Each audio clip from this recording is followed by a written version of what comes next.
All right, so picking up where we left off, talking about investments and stuff, we'll go through a little bit of background in terms of what it actually means. I talked about bonds a little bit before. Bonds are basically a company, a corporation could go to a bank and get a loan, but they're probably not going to get great terms and the rest of that. And the amount of money they need is going to be more than what a bank has to offer. So it's not uncommon to sell corporate bonds. And again, bonds can very easily be thought of as just a loan. You as the bond buyer. There's always an intermediary, some bank that isn't necessarily loaning money but acts as the intermediary, because whatever corporation typically will not sell bonds directly to a person, to an individual. They'll go through some intermediary bank. And while we're also talking about mutual funds and bonds, the rest of that, it's not just individuals that buy investments like this. A lot of it is what they call institutional investors. So there could be like a pension fund from, some municipality or some union, or somebody else that buys big chunks. And then there's individual investors, just people off the street who buy them. And then there's mutual fund companies that may be buying stocks and have them in their portfolio. So the percentage of people that are just like a dude off the street buying a bond or a stock is pretty small in the big scheme. Still significant, but it's not as big as some of the big money types. Yes. What if the company goes bankrupt? Yeah. It can be risky. I'm not saying bonds are not risk free. Yeah. And that's why when you're buying bonds, when you're buying stock, any of those things, there's read the risks and the warnings. There's nothing to guarantee. Now, even on savings and loan type stuff and some of those things, there's typically limits. And it may not seem significant, but if it's retirement money, $250,000 is hopefully not going to cover what you have invested by the time you retire. So, you can. Now, again, that's has to do with diversification. If I own whatever amount of money in GMC's or whatever GM stock, I would not be super comfortable. If I owned, let's say I'm completely going to be in automotive, not a smart move either, but let's say I own some Ford, some GM, some Chrysler, whatever, and maybe some foreign car companies, small things, I would feel much more comfortable because one of them may go under, but all of them at the same time, people are still going to have to drive. Somebody's going to benefit from this, and that has to do with diversification. So buying individual stocks, however you're invested in, whether it's stock or bond, if they go completely out of business, you're out of shorts, you're done. So that's why, if you think, I want to be involved in high tech stuff, you're probably better off going to a mutual fund that's investing in 20 or 30 high tech companies. There's going to be winners and losers amongst those, but you're not picking the horse that's going to win. Somebody's going to cross the finish line. So even, if you're even want to spread out your risk even more, then you would, maybe have some in real estate, some in stock markets, some in whatever, and now you're very diversified. So, that needs to go away. Okay, so anyway, stock and equity financing. So we use these terms like, they are interchangeable, whether it's stock or equity. Do you have a question?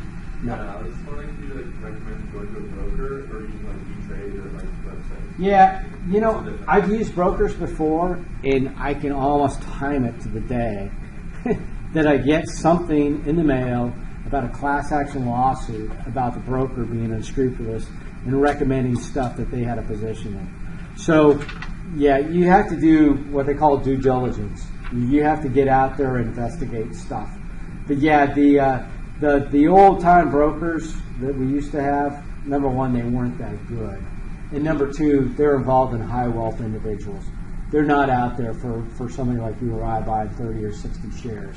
And when they do charge a commission, it's So now you got things like, again, no, I don't know that I would go to E-Trade. I used to have an E-Trade account, but you know what? I've got Fidelity is who I do a fair amount of work with, but Charles Schwab, you get these companies that have mutual funds and other things. and they usually have a discount brokerage nested inside of them. My bank's got a brokerage inside of them. So as long as they're basically, the going rate right now is about $7.95, $8.95 a trade. So as long as they're, but in terms of, if the problem with brokers is they're commission guys, right? So they're not necessarily giving you, what you're looking for in terms of fiduciary advice. Now, if I've got a financial planner that I say, I'm paying a certain amount to, or maybe a subscription service, if you want to look at if you're looking for advice, maybe I would go to somebody like Motley Fool. Motley Fool it's a subscription service. They've got different type of things, but we're talking maybe $100, $200 a year to subscribe to their service to get advice. But they don't have a dog in the fight because they aren't getting commission off of my buying and selling. Now, they will have to disclose that they have a position within a company. Stocks are exciting. I mean, it can be a good time, but the whole Wolf of Wall Street movie, I wouldn't recommend it for in terms of whatever language and stuff like that. But the underlying business model that they're talking about is kind of everything that's wrong with the stock market in terms of penny stocks. What they were doing in that movie, if you pay attention, that's where they were making their money. They would take a small position in a company, and they would basically do a pump and dump, where, this is the greatest stock ever, and everybody buys into it, and then it hits some sort of pinnacle, and then boom, they sell their position in a company, and the stock price, based on supply and demand, just crumbles. So the majority of people get clobbered, but those guys who pumped up that stock and got out at the top, they do just fine. You don't want that. And Motley Fool is nothing at all like that. But if, let's say, I had a position with a company and I come out over the internet and I make some recommendation, this is where you need to be. I stand to benefit from that recommendation because if I generate interest in that stock, people start buying it, the price goes up, and then boom, I sell out. And so there are a lot of unscrupulous people out there on the internet. So you could go with one of these subscription services, and they will disclose if they're reputable. They'll disclose if they've got a position. Or you could go to somebody who's like a financial planner who's doing like a fee-for-services type thing. But to tell you the truth, we're pretty small potatoes. Unless you're like a high-wealth individual, you're swinging around with $1 million jumping in and out, we're not really worth their time. But, the concept of using a broker, it seemed like it made, I was overseas at the time, made good sense to me, and I got kind of hoodwinked. These guys, they sold me stuff that had never got me the return that they said it was going to, and I couldn't recommend it. So those guys were more salesmen than they were stock pickers. And the whole notion, too, I need to pull that up for you as well. This whole notion of buying and selling, strategically into stocks. Warren Buffett, and this other guy, they kind of proved that wrong. They had the best hedge fund guys. These guys who jump in and out of stocks and are really aggressive buying and selling. And Warren Buffett was just like buy and hold, bought across the whole range of stocks, held them, and he did better and won $1 million on the bet. The bet was over like the course of, I guess it was 10 years, 20 years. I'll bring in the details for you, but that the good thing is for most of us, let's say you're investing a percentage of your income. You're investing like, 5-10% of your income. When you're getting into stocks that way with these regular methodical monthly investments, in the stock world, in the mutual fund world, they call that dollar cost averaging, where you're buying in the same amount each month, same dollar amount each month. And when the stock market's up, you're buying fewer shares. When the stock market's down, you're buying more shares. And it all kind of works out over time, and it's proven to be pretty effective. Timing it is like, I'm going to save up all my money, I'm going to wait till it gets 10,000 and I'm going to jump on something when the market's down. Good luck with that.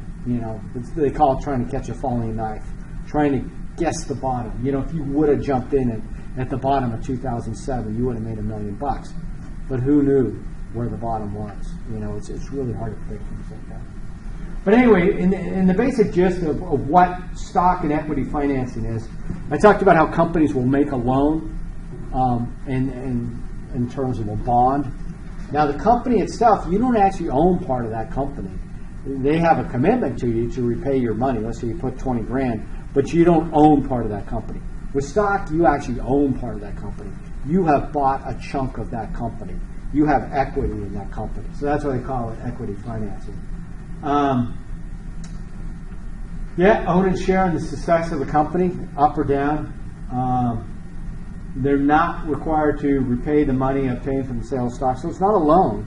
You buy $20,000 worth of stock, whatever number of shares, that's what their obligation is. If those shares are worthless, they owe you, say 1,000 shares, but it's completely dependent upon the value of that stock. There's no dollar figure associated with it once you buy the stock.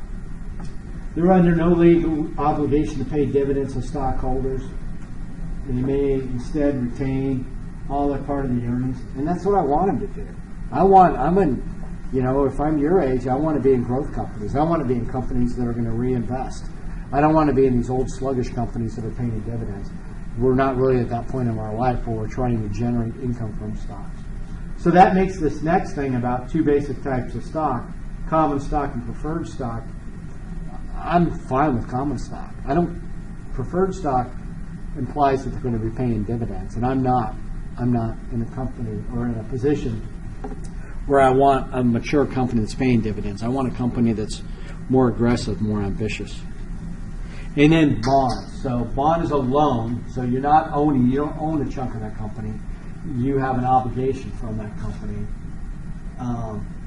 It can be done by corporation, a federal government, or a municipality. They get the periodic interest rate. So like I said, say it's a 3% bond. They're going to pay you 3%, on that money that you've given them till the end, and then they give you that money back.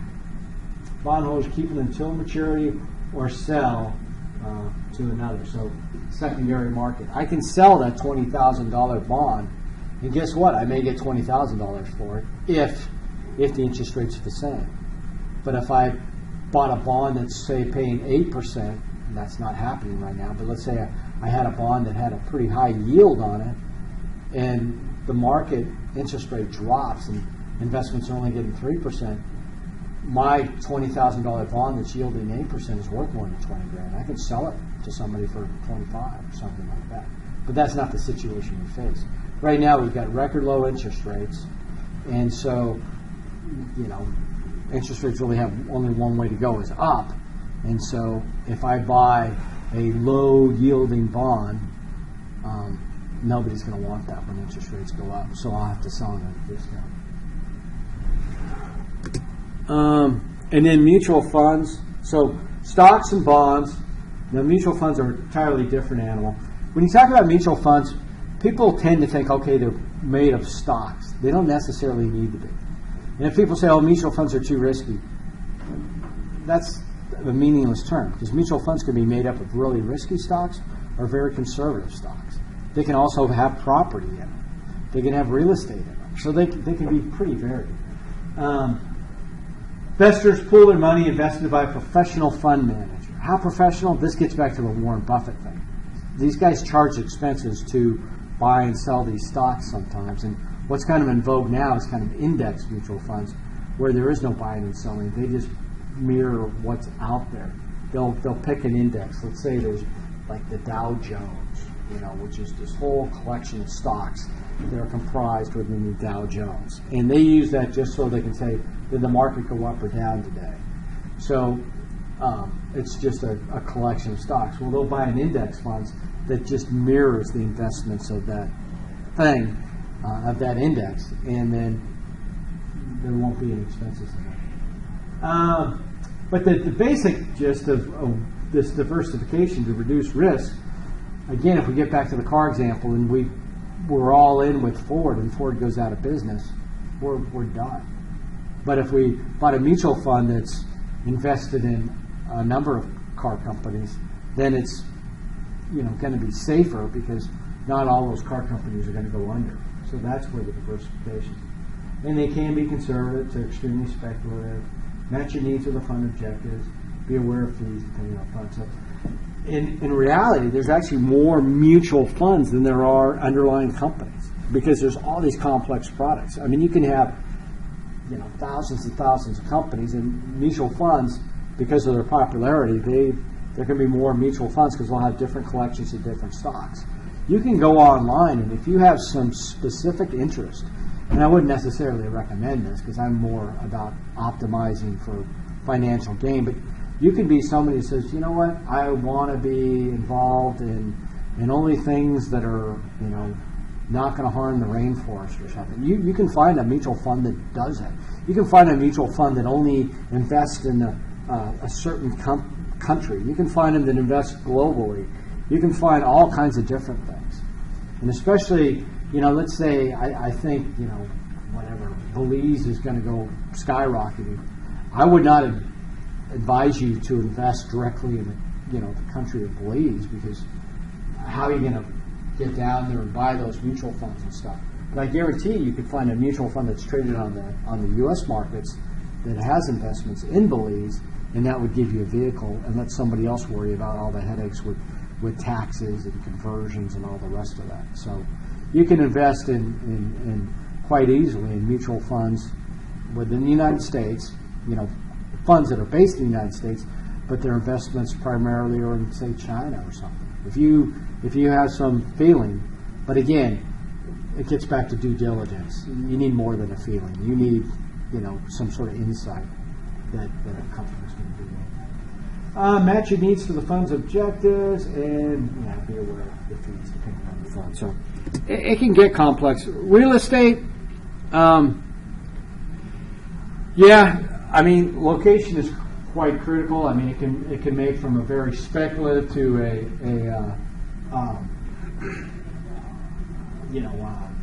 very cautious one. It just depends on where you're set. But this thing about nationally only 3% appreciation in price, that's not a bad thing necessarily, especially if I'm leveraged.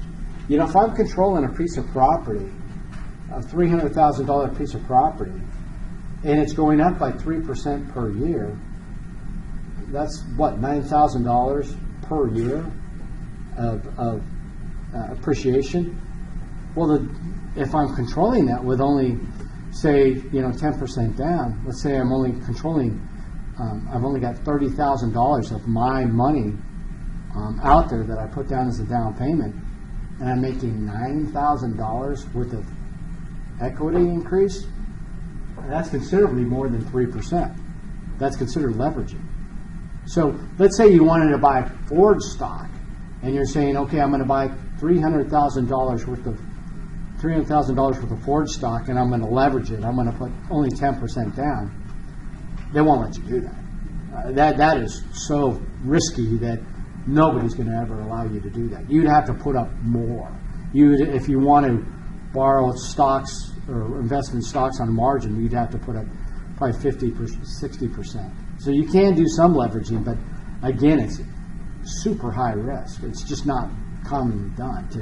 To buy stocks on margin for typical investors is not something they've done.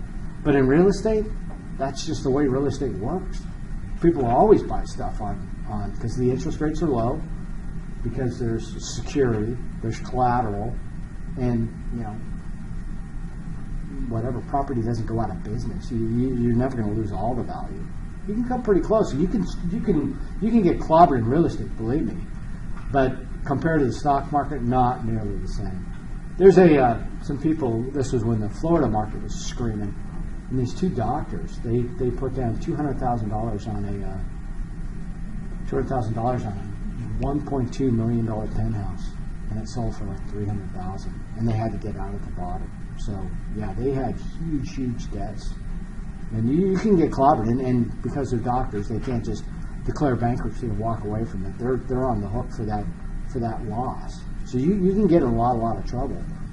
But again, that was a super speculative market, completely different than what I would suggest. If you're buying little whatever condos or duplexes or something, you're not going to have that kind of risk. But your reward is going to be somewhat less. But compared to the stock market, real estate is a good way to go. And again, they're showing all these little castles and things like that. I'm talking good residential real estate that is kind of got, people are still going to have to live somewhere at some point.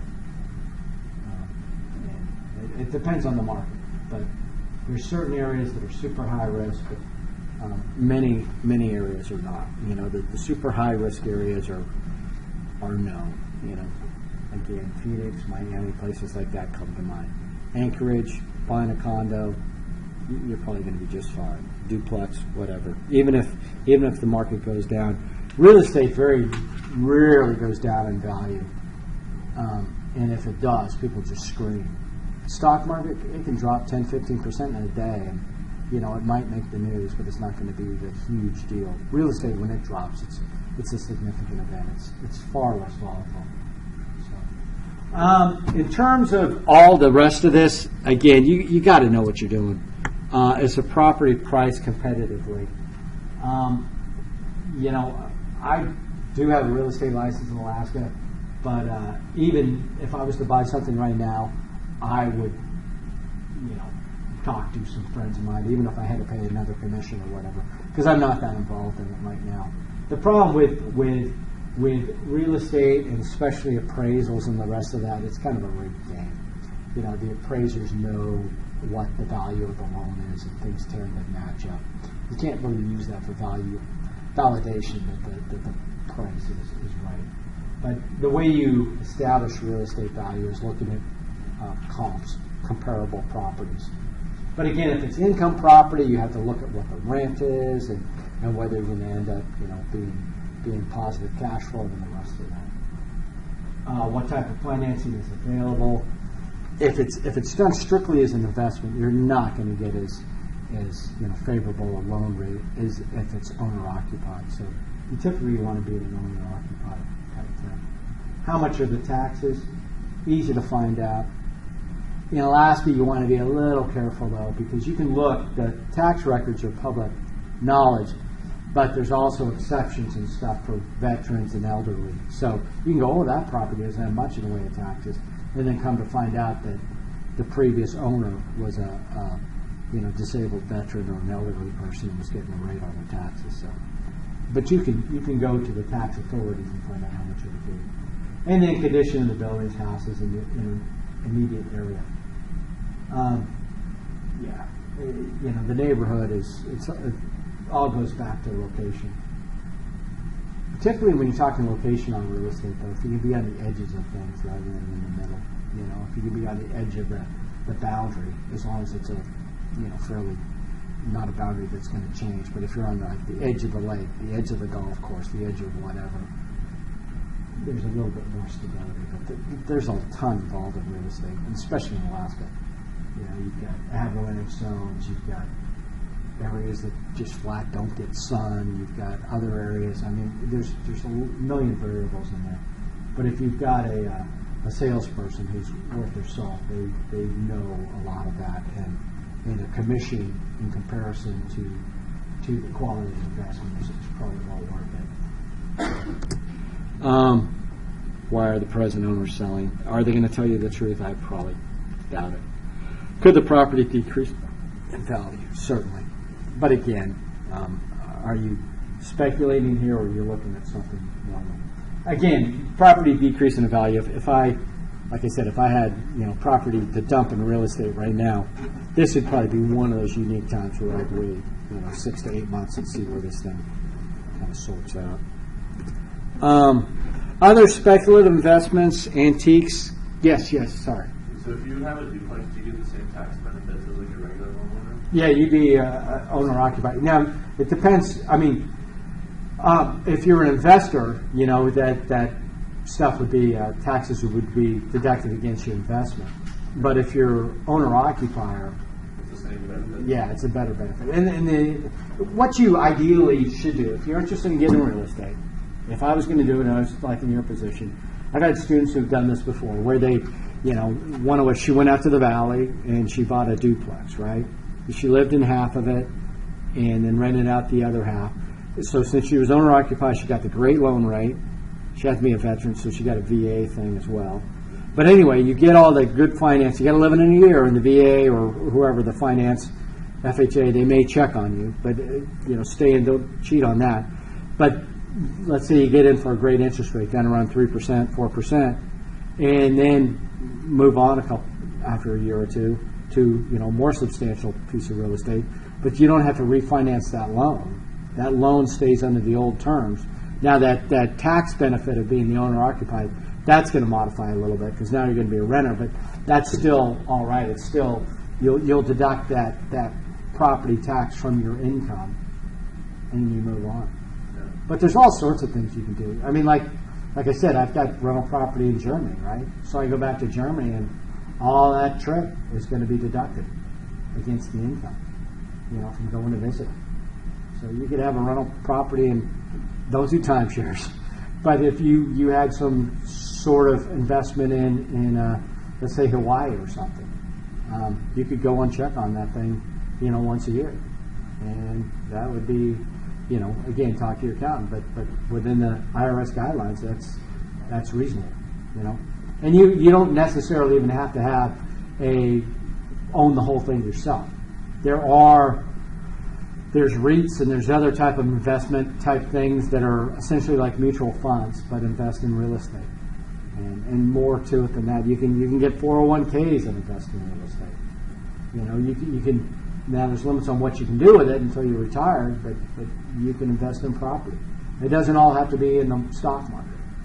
So there's a myriad of ways to do this. But yeah, for most cases in real estate, if, in this scenario, your best way to do it, if you want investment property and you're young, don't necessarily jump right into your dream house. Live in your rental house for about a year or two, and then move on to your semi-dream house, and now you'll be in a much better, stronger position. And so when you're buying a house too, you don't look for something that's, I don't have kids, so I don't worry about the school. Yeah, you do worry about the school because this is probably going to be a rental income property for you. So you should be very concerned with making this the most attractive rental property, in terms of right there in the sweet spot in terms of what most renters can afford, where most renters want to buy or want to rent, and all the rest of that. How do you judge that kind of stuff? Like, how do you know what renters want to pay and all that kind of stuff? Yeah, experience. I mean, but again, if you're personally involved, I don't get a cut from these guys, but there are guys, and believe me, there's real estate salespeople that are complete, doofuses and aren't worth anything. But then there's other people who know, and there's no fee for talking to these people, and you'll be able to size up who's smart on this, who knows investment property, and yeah, if it's your first time, again, they get a commission, but sometimes they definitely earn it. Most of the time, they definitely earn it if you're with the right agent. And there's, in the real estate world, there's maybe 5% that sell like 99% of the property. I mean, it's a very small percentage, but those guys are busy and they're sharp and they know what they're doing. There's these other people who are kind of also winners. That's why I got out of it, because I couldn't be in it with both feet, because I don't, I want to teach, I want to do other stuff, and if you're a real estate person, you kind of got to be in it full time, because it's all your repeat business. Because if I, hook you up with a great rental property, you're doing very well, 3 or 5 years down the road, you got more money, you want to build something else, you're going to come back to me, you know what I mean? That's what those guys live off of, is that repeat business. So they've got a vested interest not only to earn their initial commission, but they want to get, hooked up with somebody like yourself, young, who's going to build an empire, and they want to be part of it. So anyway. All this other stuff, antiques, collectibles, this kind of comes into this money that this is kind of that fun money at the end of the month that I really don't know much about it, but I'm going to try. I've seen more fakes out, calls and puts. I'm not even going to talk about that right now, but it's complete speculation. Derivatives mean that the value is derived from something else. It's where people got in this big financial crisis, where they're making investments based upon these underlying assets. And guess what? These underlying assets were mortgages from what they call ninjas. No income, no job, no assets. People who had loans who had no means of repaying them. When the market fell, all these people who thought they had these safe mortgage-backed securities, derivatives, they were worthless because the underlying securities were worthless. Coins and stamps, I'm not, and precious metals, gemstones. I can show you the graphs of silver and gold and the rest of it. I actually own some silver, and it's done nothing for me. You know, it's completely flat. So calls and puts, I'll just discuss it just briefly. Let's say you want to sell stock, but it's going to be a speculative type investment, and you're going to sell it at a time in the future, like options, for example, stock options or futures contracts. They're all tied in together. There's a utility form for big investors, but not for primarily for the little guys. Let's say you're like Alaska Airlines, right? And you want to sell tickets for 2 years out from now. You know, you're selling tickets even for, say, like next Thanksgiving. They want to make that ticket price as competitive as possible, right? And so the way they do that is they have to have control of all these factors. And so what they'll do is they'll make a futures contract to buy fuel, 1 million gallons of fuel, jet fuel, for delivery next November. And they'll put that out on a market somewhere, Chicago Board of Trade, someplace like that. And somebody, an investor, a speculative investor, will guarantee to deliver, 1 million gallons of jet fuel at $5 a gallon. And that contract gets sold. And so now Alaska Airlines can go through and figure out their ticket prices based upon the exact amount, because they know they're going to be paying $5 a gallon for that fuel. That speculation is taken out of it because they don't want that risk, because they want to sell tickets now for travel way far in the future. And so this guy who bought that futures contract is guaranteed to accept that risk. So if fuel is going for $6 a gallon, he's going to get clobbered. He's got to deliver 1 million gallons at that price. If fuel is going for $4 a gallon, he's going to make a killing. But anyway, that's what calls and puts, and you can do the same thing with stocks. You can say, I'm going to buy this stock, and anyway, it's not a casual investor's game. So it's not really even worth, I wouldn't consider it an investment. It's a speculative type thing, and that's what they're talking about. And then we've talked about precious metals and gold, where there's supposed to be a hedge against inflation. When stocks go in the toilet, and the economy gets rough, precious metals are supposed to go up, but it doesn't really work that way generally, because precious metals usually have industrial uses, like gold is a superconductor for electricity, so it's used in all sorts of industrial applications. Silver as well, used in all sorts of manufacturing things. So when the economy goes down, so does demand for gold and silver, so the price tends to follow. And so, all this stuff about, I'm going to be a survivalist, I'm going to have my bars of gold. If you're going to do that, I would have guns. I mean, literally, if it gets down to that, the guy with the guns is going to take the gold. And so all those scenarios are just not right. Plans for investing, realistic goals, determine the amount of money you need. So it just comes right back. We talked about this. But the plan, the term project kind of addresses these things. So we've gone a bit beyond this. You'll look at different investments. It's easy to do the research, but once you start putting money on the line, that's when it gets quite serious. And so that research that you're doing is called due diligence. And also like real estate, if you started small and while you're young you bought a duplex and you rented out part of it, 5-6 years into it, you're going to figure this out. You're going to have some experience now, and you're going to realize what works in terms of renters, what works in terms of where the market's the strongest.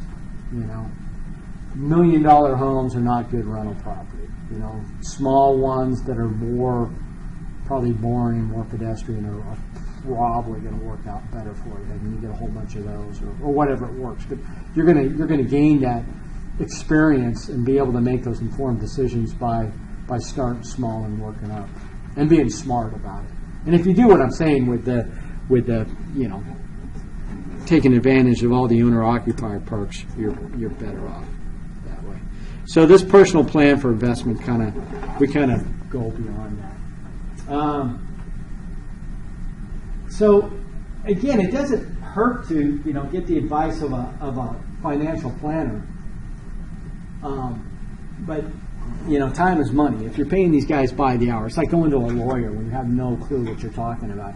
You should be as informed as possible. So when you meet with this guy who's getting 200, 250 an hour, you're asking questions that are definitely going to help you out. He's not explaining to you basic financial concepts that you could have got off the this class or financial whatever.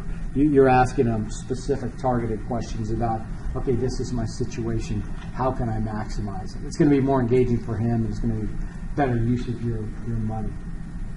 And then tax consequences of selling your investments. You're going to do that year to year. But again, remember when we're talking about taxes, and we talked about you don't wait till April to do your taxes. You do them early in the year, at least before the end of the year, so you can make changes if necessary. And there may be implications about, I want to sell this investment this year, or I want to wait till next year. Need to do that. So they even talk about that Motley Fool. That is those guys right there. Yahoo is where I go maybe to check stock quotes. CNN Money. Most of these guys, the problem with somebody like Money or Money Magazine, you'll end up chasing things. You could go to Money Magazine at the end of the year. It'll tell you the 25 best performing mutual funds of last year. Well, that's water under the bridge. Is this company did they guess right and they're at the absolute pinnacle and they got nowhere to go but down? Or are they going to be able to sustain that sort of performance? I'm not interested in so much in historical data. I'm interested in future data. A stock price is not based upon its value right now. It's based upon its potential.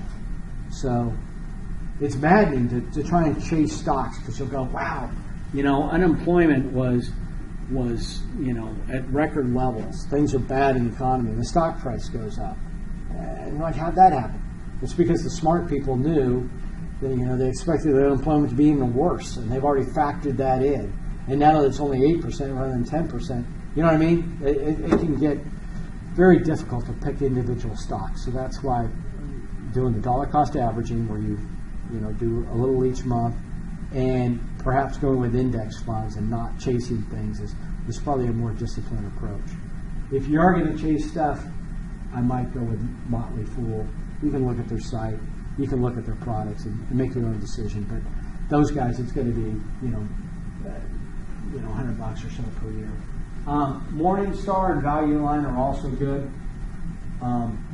Corporate reports, I'm not a big fan. Corporate reports, they don't really give an apples to apples thing. They're kind of like sales presentations. There's certain information they have in them that they have to present, but their format is not going to be exactly, if you're trying to compare like Ford versus Chrysler and you're looking at their corporate reports, it's going to be difficult. Somebody like Morningstar or Value Line, where they've got these different companies and they've got them in the same format, right next to each other, then you can make meaningful comparisons. But corporate reports are usually going to be full of glitz and stuff like that. If I'm this is that graph we showed you before, so that the market does go up.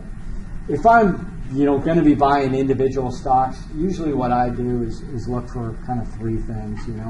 Number one, it's got to be something tangible.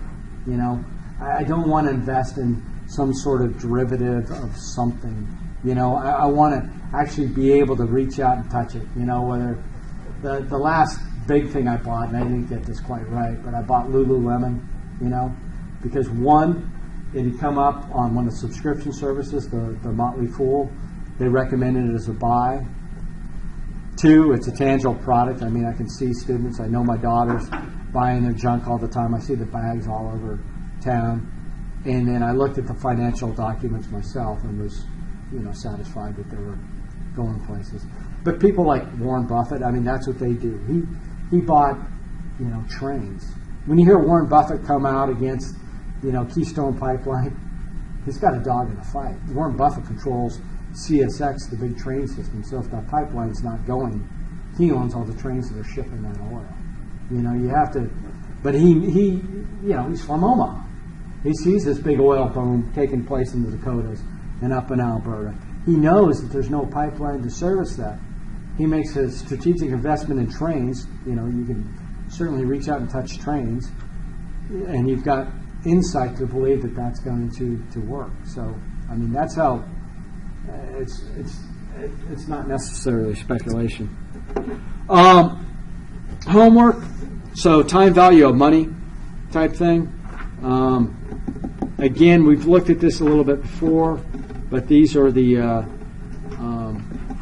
things. And then also the mutual funds. Just get out there and look around. You can go to the sites they mentioned. I think they talked about T. Rowe Price, Vanguard, Fidelity, whatever. You can look under Morningstar. You can look under any of those. The Morningstar would have a collection of different stocks, but just to see what's available out there, you're going to realize that you can invest in almost any facet of the world's economy you want to, just by if you want it, there's a mutual fund out there that's comprised of that. Literally, it can be pet-friendly stocks and somewhere, and there's a fund for that. Is the return going to be great? Maybe not. But if you think for some reason, South America, someplace down there is going to take off, you can invest in that. You can say, high-tech stuff is going to be coming on, or stocks that are invested in social media are going to be making money. You may be a bit behind the power curve. Maybe 10 years ago you would have killed it, but now you have to make assessments. But anyway, if you have some insight, that can be successful for you. Any questions on anything we talked about? Not so much. We'll talk more about it again. This is just, we'll have individual lectures on stocks and mutual funds, so we'll get a little more in depth, but not so bad that it'll be overwhelming.